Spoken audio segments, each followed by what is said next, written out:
गीता के page number 97 में मैं पहुंच चुका हूं। भगवान श्री कृष्ण और अर्जुन के बीच में संवाद हो रहा है। भगवान श्री कृष्ण अर्जुन को बता रहे हैं कि कर्म, निष्काम कर्म करो, ऐसा कर्म मुझे समर्पित करके करो, कोई भी कर्म, कोई भी काम, तो वो कर्म तुम्हें सफल होगा, चाहे वो असफल ही क्यों ना हो जाए, लेकिन मैं उसे सफल कर दूंगा। अगले श्लोक में बोलते हैं, व्यासी मक्त का बुद्धि रेकया कुरु नंदना बहुशाखा हन्यतस्य बुद्धयो व्यासानीमा। जो इस मार्ग पर चलते हैं वे प्रयोजन में दृढ़ रहते हैं और उनका लक्ष्य भी एक होता है। हे कुरुनंदन, जो दृढ़ प्रज्ञ नहीं है उनकी बुद्धि अनेक शाखाओं में विभक्त रहती है। यह दृढ़ श्रद्धा और कृष्ण भावनामृत द्वारा जीवन की सर्वोच्च सिद्धि प्राप्त कर सकेगा। व्यासिकता बुद्धि कहलाती है। चैतन्य चरितार्थ में कहा गया है, श्रद्धा शब्दे विश्वास कहे सदृढ़ निश्चय। कृष्ण भक्ति के लिए सर्व कर्म कृत है। श्रद्धा का अर्थ है किसी अलौकिक वस्तु में अटूट विश्वास।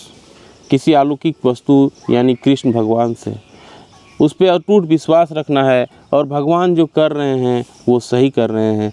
कर्म जो है भगवान को समर्पित करके करना है। जब कोई कृष्णा भावनामृत में कार्यों में लगा होता है तो उससे परिवार, मानवता या राष्ट्रीयता से बांधकर कार्य करने में आवश्यकता नहीं होती।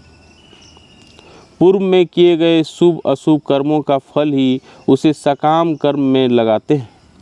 जब कोई कृष्णा भावनामृत में संलग्न हो तो उसे अपने कार्यों के शुभ लाभ के प्रयत्नशील नहीं रहना चाहिए। जब कोई कृष्णा भावनामृत में लीन होता है तो उसके सारे कार्य आध्यात्मिक धरातल पर होते हैं, क्योंकि उनमें अच्छे तथा बुरे का द्वैत नहीं रह जाता। कृष्ण भावनामृत की सर्वोच्च सिद्धि देहात्मक बुद्धि का त्याग है। यानी कृष्ण भावना से अमृत, कृष्ण भावना के हित में जो काम होगा वो देहात्मक बुद्धि से परे होगा, वो भगवान के देखरेख में होगा। कृष्ण भावनामृत की प्रगति के साथ क्रमशः यह अवस्था स्वतः प्राप्त हो जाता है। कृष्ण भावना भवती व्यक्ति का दृढ़ निश्चय ज्ञान पर आधारित है। वासुदेव सर्वम इति स महात्मा सुदुर्लभ।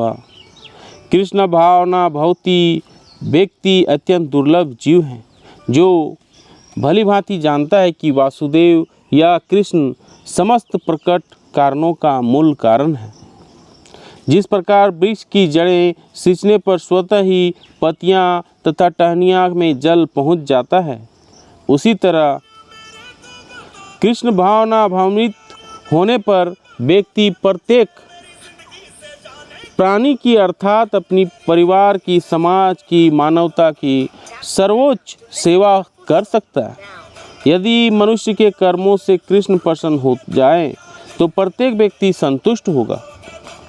तो कृष्ण भावनामृत के से जो अगर भगवान प्रसन्न हो जाते हैं तो सभी कार्यों में भगवान खुश हो जाएंगे और आपका काम शुभ होगा। किंतु कृष्ण भावनामृत में सेवा गुरु के समर्थन निर्देशन में ठीक से हो पाती है, क्योंकि गुरु कृष्ण की परमानक प्रतिनिधि होता है जो शिष्य के स्वभाव से परिचित होता है और उसे कृष्ण भावनामृत की दिशा में कार्य करने के लिए मार्ग दिखा सकता है। अतः कृष्ण भावना अमृत में दक्ष होने के लिए मनुष्य को दृढ़ता से कर्म करना होगा। दृढ़ता से कर्म जो भी काम कर रहे हैं भगवान की सेवा को रख के और दृढ़ होकर काम करना होगा। कृष्ण के प्रतिनिधि की आज्ञा का पालन करना होगा। उसे गुरु के उपदेशों को जीवन का लक्ष्य मान लेना होगा। जो गुरु का उद्देश्य है वो आपका जीवन का उद्देश्य है, ये मान लेना होगा।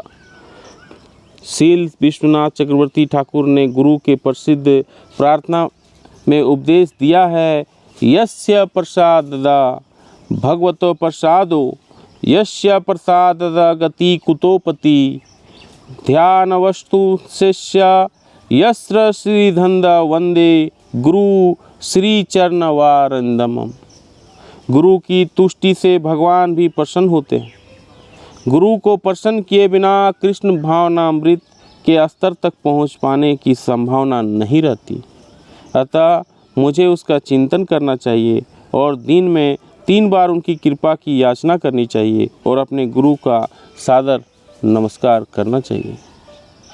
तो यहाँ पे भगवान श्री कृष्ण कर्म की व्याख्या करते हुए और आगे बढ़ते हैं और बोलते हैं कि भगवान के समर्पित करके जो कर्म करते हैं, दृढ़ होकर कर्म करते हैं, उनका कर्म, उनका काम जरूर सफल होता है। अगले श्लोक में क्या भगवान श्री कृष्ण बताएंगे, ये समझने की कोशिश कल करेंगे।